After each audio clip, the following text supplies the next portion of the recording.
పక్షిలా ఆకాశంలో ప్రయాణం చేయగలనని కలగన్నాడు మానవుడు. విమానం రూపంలో అది సాకారమైంది. భూమిపై జీవించినట్లు ఆకాశంలోనూ నివసించవచ్చా అనే ఊహ కూడా సాకారమవుతుంది. అంతరిక్షంలో ఓ పరిశోధన కేంద్రమే ఏర్పడింది. వ్యోమగాములు సులభంగా వెళ్లి వస్తున్నారు. సాధారణ మానవులు కూడా అంతరిక్షంలోకి వెళ్లి వచ్చే రోజులు దగ్గరలోనే ఉన్నాయి. ఇలా వెళ్లి వచ్చే వారి కోసమే అంతరిక్షంలో భారీ హోటల్స్ కూడా సిద్ధమవుతున్నాయి. స్టార్ హోటల్స్ కి ఏమాత్రం తీసిపోని వసతులతో నిర్మిస్తున్న ఈ హోటల్స్ నుంచి భూమిని చూస్తూ ఎంజాయ్ చేయవచ్చు. ఏమిటి ఇదంతా అనుకుంటున్నారా? ఈ స్టోరీలో చూద్దాం. అంతరిక్షం మానవునికి మొదటి నుంచి అంతుచిక్కని రహస్యం.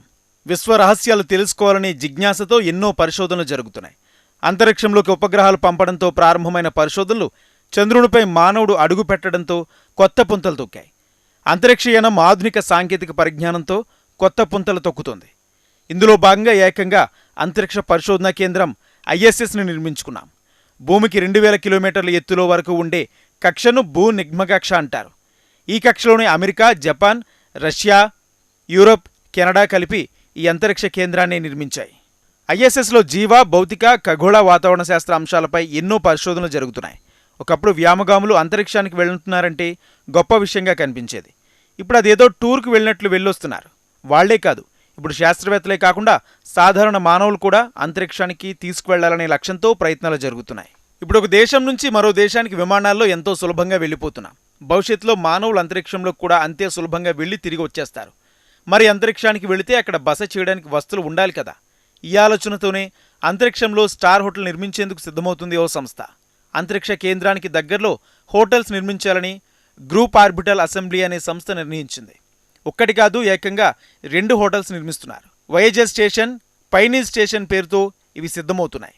వీటి నిర్మాణం 2025లో ప్రారంభించి 2027 నాటికి అంతరిక్షానికి వచ్చే ప్రజలకు అందుబాటులోకి తీసుకొస్తామని ఆ సంస్థ ఇప్పటికే ప్రకటించింది. తొలి అంతరిక్ష హోటల్ వయేజర్ స్టేషన్ మొదటి 280 మంది అతిథులకు వసతి కల్పించేలా ప్రణాళిక తయారు చేశారు.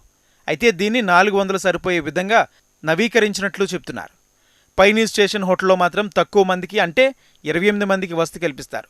ఈ అంతరిక్షంలోకి వేలాడుతూ భూకక్షలో రోబోలను ఉపయోగించి ఈ అంతరిక్ష హోటల్స్ నిర్మిస్తున్నారు. ఇవి చక్రం ఆకారంలో ఉంటాయి. ఈ చక్రం అంచులకు అటాచ్ పాడ్ రూపంలో హోటల్ గదులు ఉంటాయి. ఇందులో వినోదం కోసం అందులో ఒక cinema hall, bar, library, fitness కోసం జిమ్, స్పాలు కూడా ఉంటాయి. సిబ్బంది ఉండడానికి ప్రత్యేకంగా క్వార్టర్స్ నిర్మిస్తారట. వీటిని ఏ ప్రైవేట్ సంస్థలైనా నెలకొల్పుకునే అవకాశం ఉంది. అంతేకాదు, ఈ హోటల్లో 20x21 మీటర్ల విస్తీర్ణంలో ఉండే గదులను కొనుగోలు చేసి వ్యక్తిగత గెస్ట్ హౌస్లా కూడా మార్చుకోవచ్చు. ఈ అంతరిక్ష హోటల్స్లో స్టార్ హోటల్స్కి ఏమాత్రం తీసిపోని విధంగా వసతులు కల్పిస్తున్నారు. బస చేసే టూరిస్టులు చక్కగా నిద్రపోయేందుకు ప్రత్యేకంగా బెడ్లు రూపొందించారు. అత్యాధునిక జిమ్ ఏర్పాటు చేశారు. ఇందులో ఇంటర్నెట్ సౌకర్యం కూడా ఉంటుంది. ఇక్కడ నుంచి భూమి మీద ఉన్న తమ బంధుమిత్రులతో కనెక్ట్ కావచ్చు. అంతరిక్ష కేంద్రంలో డైనింగ్ ఏరియా, మీటింగ్ స్పేస్తో పాటు కామన్ ఏరియా ఉంటుంది. మనం ఏదైనా కొండెక్కి అక్కడి నుంచి చూస్తే మనసుకు ఆహ్లాదకరంగా ఉంటుంది. ఎందుకో తెలుసా? మన కళ్ళు విశాల ప్రపంచాన్ని చూస్తాయి.